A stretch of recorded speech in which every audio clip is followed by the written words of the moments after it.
Along the storm-hardened North Carolina coast, E-A-R-L. Earl spells worry. Business owners are sealing off their stores. We have a pretty big warehouse back there, so everything we can do to protect the business. The last of the tourists, some 30,000 in all, obeyed orders to leave. We get hurt more with the flooding, and that's what worries me. It's just frightening. Locals are stocking up on supplies and generators. This store sold 60 by noon to people like Shane Moore.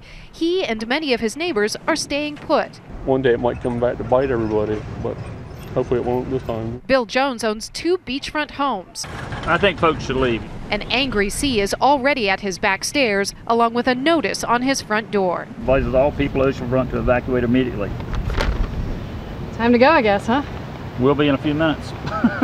Earl is on track to brush by North Carolina, but it's such a large storm, 400 miles across, that winds of 50 miles an hour or more could reach the coast by midnight. Is there any scenario you can see where you would order more evacuations at this point, or? Not at this point. States of emergency have been declared in North Carolina, Virginia, Maryland, and Massachusetts. Strong waves from Earl are ripping into beaches all along the East Coast. In Delaware, lifeguards rescued 2 children from rip currents. I couldn't breathe for a few seconds, and I got really scared. Even if the worst of Earl stays far from land, the storm could do $1 to $2 billion in damage from North Carolina to Maine. And emergency workers still are not convinced the storm is staying away. The smallest predicted hurricane can become the most major and the most destructive, so you really don't know. None of us know what's going to happen until tomorrow. Emergency officials here, as well as local business owners, are hoping by tomorrow they're reopening for business for a long Labor Day weekend rather than cleaning up. Erica? Kelly Cobiella. Kelly, thanks. Earl may actually lose some of its punch by the time it reaches the Northeast tomorrow, but it is still the strongest hurricane to threaten the coasts of New York and New Jersey since Bob roared through in 1991.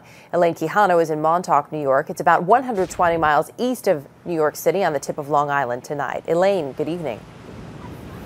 Good evening to you, Erica. Well, here on the eastern tip of Long Island, all area beaches have been ordered closed until Saturday morning. And already, as you can see behind me here, the winds are whipping up the waves.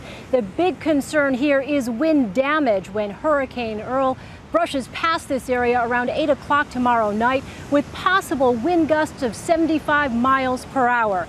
Now, utility crews from as far away as Michigan began rolling onto Long Island today. They'll be standing by in case those strong winds bring down power lines and trees.